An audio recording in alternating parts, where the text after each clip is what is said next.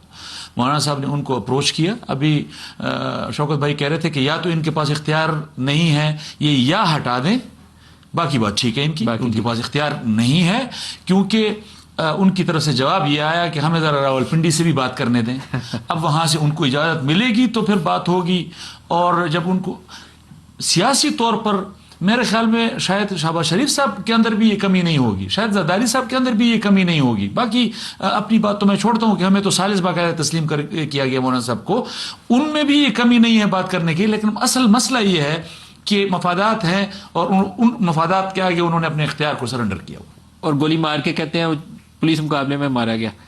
تعداد نکالے بندوں کی, یہ ایکسٹرا جوڈیشل کلنگ کے پرچے ہوں گے آپ کی پنجاب حکومت کے, نون لیگ کے لوگوں کے اوپر ہوں گے, اور یہی لوگ جنہوں نے مارے نا یہ گواہ بنیں گے.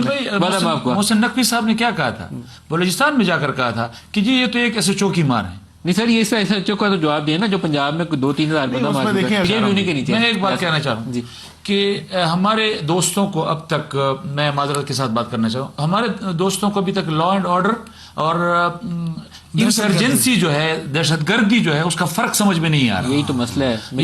یہ دونوں وفاقی صوبائی حکومتوں دونوں کا جو ہے وہ ایک دوسرے کے ساتھ مل کر کوئی حکمت عملی تشکیل دیں گے تو کام ہوگا.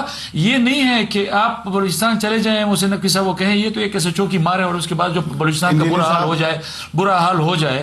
تو میری دست گزارش ہے, اور میں یہ سوال بھی ان کے سامنے ضرور رکھنا چاہتا ہوں کہ کیوں کر یہ چیز ہوئی کہ ہم اپنے لا اینڈ آرڈر کی اور اس صورتحال کو یہاں تک پہنچایا کہ کہیں ہمیں لشکر بنانے کے لیے باتیں کرنی پڑے کہ لشکر بناؤ, قوم سے لڑے. اس کو میں گول مول رہنے دیتا ہوں, لیکن آپ کو ایک درخواست پیش کرتا ہوں. یہ وفاقی کابینہ کے جتنے لوگ ہیں نا, آپ ان کو 1 ہفتے کے لیے مسلسل کوئٹہ میں دعوت دیں اور وہاں ان سے ڈسکشن کریں. ان میں سے زیادہ آئیں گے نہیں, آپ دعوت دیں ان سب کو, JUI والے آرگنائز کریں. پشاور نہیں آتے. نہیں سر, آپ کوئٹہ میں میں یہی تو کہہ رہا ہوں کہ جب ساری وفاقی کابینہ کو 1 ہفتے کے لیے آپ سرکاری خرچے پہ دعوت دیں گے, فری میں ہے. ہمارے ساتھ وزیر اعلیٰ KP معاونت کرتے ہیں اس دہشت گردی کے تمام معاونت پہ. نہیں ویسے سہیل افریدی کو ایسی کون سی شرم تھی کہ چھپ کے ملنے گیا تھا, اناؤنس کر کے سینہ تان کے ملنے جا رہا. یہ مسئلہ مسلم لیگ کا تھوڑی, یہ تو PTI کا سہیل افریدی کا مسئلہ ہے, وہ نمٹے پھر. اچھا جی, شوکت یوسف صاحب, انجینئر ضیاء الرحمان صاحب, بیرسٹر عقیل ملک صاحب, آپ سب کا بہت شکریہ. آج کے